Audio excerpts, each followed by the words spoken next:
The setting is more or less as follows, that I was giving a lecture to a group of people about a Greek myth in which you find the one-eye race or species, a race of one-eyed beings, people. And during that lecture I explained about this one-eye race, and at the point where I came to saying that it is that actually that one-eye race represents us, that we are that one-eye race that has descended to very low levels of morality, then the people in the lecture became very angry and very shocked to find out that we were that one-eyed race. And I started off like that in order to bring forward that it's very difficult for people to believe or to understand that we, all of us, are actually representing or are that one-eye person or being. And people would go like, yeah, well, what do you mean that how could it be that I am that I have one eye closed, one eye shut? People would go like, I can see fine, I'm not half blind or blind. And so the challenge is today is to explain that why, in what sense are all of us one eye shut, and what does that mean, and what does it mean that a whole world is basically half blind, and what does it mean that this Greek myth of these one-eyed giants, which is actually an archetype that emerges in many other areas. For instance, in the Islam, in the holy book of the Islam, there's also a mention of a one-eyed Dajjal, which is classically understood as the Antichrist. But in my work, what I've come to understand is that it represents us, each and every one of us. And what it means is that we are basically blind to ourselves. The idea is that we are able to see very well what the other person is doing to a certain degree, but that we are blind to our own role in our own life.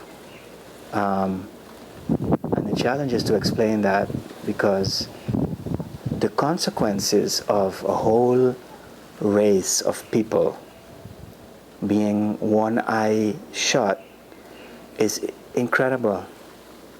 So how would you explain to somebody that is just, not really knowledgeable about this dualism that you're talking about, and they would just go through life and think that they see everything and that they are aware of themselves and what they're saying?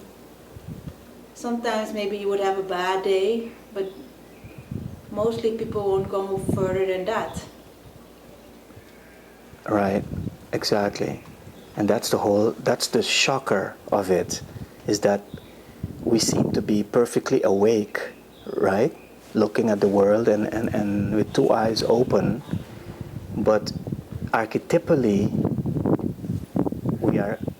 we have one eye shut. And the best way to explain that is a very popular saying that says that be careful when you point at someone with your finger, because there are three other fingers that are pointing back at you.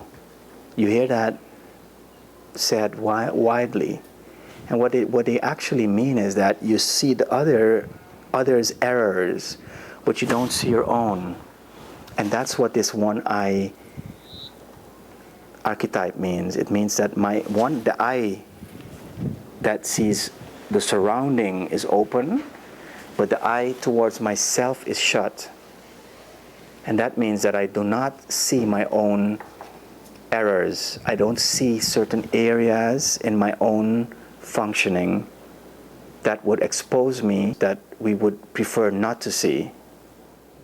Yes, you see, look, the case that I want to make today, the case is that we are dealing with a whole planet full of people that have one eye shut. And the implications are in every area. It has an effect on the way we think, but it has, as you say, an effect on that people are able to remain unconscious of what we call their shadow. The shadow is aspects of their own functioning that is so problematic that they are able to not see it. And why? Actually, the main reason for making this video today is that it seems very difficult for people to understand, not only understand, but believe or get it, that it's not a matter of choosing to look the other way or deliberately doing things that are not correct. People seem to have a very hard time understanding that it is possible for someone to remain unconscious of certain areas of their own self and of their own behavior. People seem to not be able to believe that. Those are the three fingers you're referring to. Yes. It counts more for yourself than for the other. Yes. You have to be, before you judge another or you can say anything about another. Yes. And it's also, it's because we are focused so much on the other that we tend not to focus on ourselves. And then we consequently end up, of course, trying to change the other, convince the other, control the other, and not be aware that we ourselves are remaining unchecked. So imagine a whole planet of people that are all focused on the other and on others. So what would be